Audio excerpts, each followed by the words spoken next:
What's up everyone, it's Iceman Oz, aka Jay, and this is my thoughts on Battlefield 1. So, a lot of people have been asking me my overall and honest thoughts about the game. I have done a couple of information pieces and a reaction that most of you have seen, and hopefully you enjoyed that, but people really just want to know my unfiltered thoughts about the game. To be entirely honest, I am excited, and the reason I may sound surprised in saying that is because before this trailer was released, I'll be entirely honest, I thought this game was doomed. The reason that I believed it was doomed was we aren't aware of the development time of the game, and the launch of Battlefield 4 was just shocking. Star Wars Battlefront wasn't a huge success, and really the way it's been going, my thoughts were very much tilted negatively. But when I saw that trailer for the first time, I gotta say, I was genuinely excited. Now, what separates this from, let's say, Battlefield 4's reveal trailer is when Battlefield 4's reveal trailer came out, I wasn't excited for it.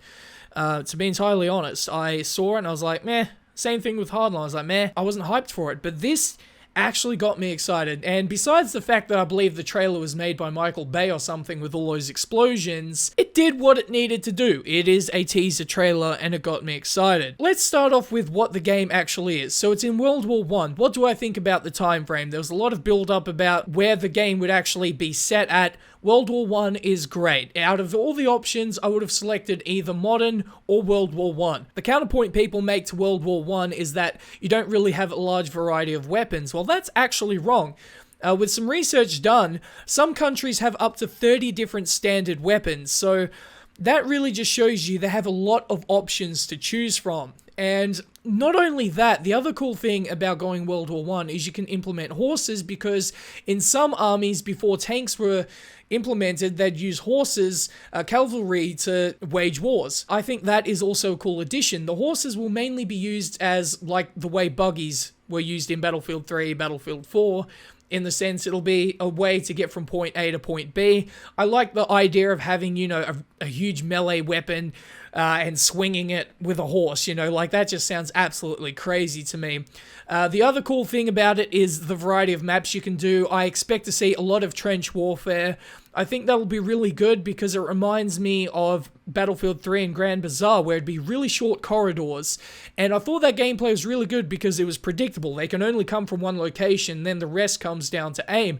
Trench warfare encourages that style of gameplay, which I'm a fan of. I think because also they've scaled it back, a lot of the vehicles are a lot more cooler, like the planes. They are absolutely awesome. You're no longer seeing these F-10s, these crazy jets. You know, I like that they've scaled it back, along with the tanks as well. And if I'm to think, you know, here rationally, it's possible that these vehicles won't be as powerful because of the setting that they are in. They aren't as powerful as what the tanks are of now and the planes are of now. Maybe it'll be more of a chance of the infantry to kill off these vehicles a lot easier, which I'm definitely hoping for. The game looks good, I must say. It looks absolutely excellent. Graphics are on point. A couple of parts in the trailer reminded me of Star Wars Battlefront, especially that mountain map where the plane was flying through the mountain. It looked like a Star Wars Battlefront map. That is to be expected. It is on the same engine, but a game looking good is a part of that immersion, right? So it's very immersive based just off that. Now, there has been an argument made that because of all the explosions, there wasn't that much ambient noise, and when it comes to world wars and wars in general, you'll have a lot of ambient noise, but we won't really know much about that until we actually get our hands on the multiplayer. I'm sure there'll be plenty of times where you won't hear anything, you'll be able to pick up footsteps. That is traditional in Battlefield games. Some things that I think could be problematic. There aren't too many, if I'm entirely honest. The only thing that I think could be a problem and worries me is the development time. Now, correct me in the comment section below if I'm wrong, but I'm not sure they've announced how long this game has been in development for, and that scares me because Star Wars Battlefront was in development for, I believe, 3 years. That released in 2015.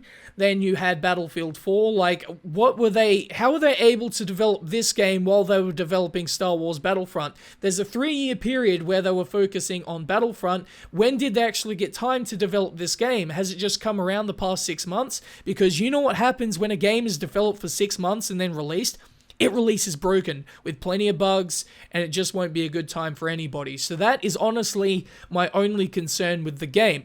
I am a fan of the time setting, the weapons look cool, the variety of weapons is definitely going to be there. The horses are nice. So overall, that looks great, but I'm just concerned about the time of development. Another thing that has been addressed is destruction. Apparently, everything can be destroyed, comparatively similar to Battlefield Bad Company 2, which is very good. Apparently, the destruction is so much so that it ruins a lot of the maps, and they're trying to balance how they can keep lane gameplay, and by what I mean by lane gameplay is like, you have your left, middle, and right-hand side, and what happens is the buildings are getting destroyed, so the 3-lane map becomes a 1-lane map, and I guess they feel that's problematic. However, to me, I don't see that as a problem at all. I mean, it really adds a dynamic factor to each of the maps and makes your experience different each time you play it. That's why it was so successful in Battlefield Bad Company 2, and people seen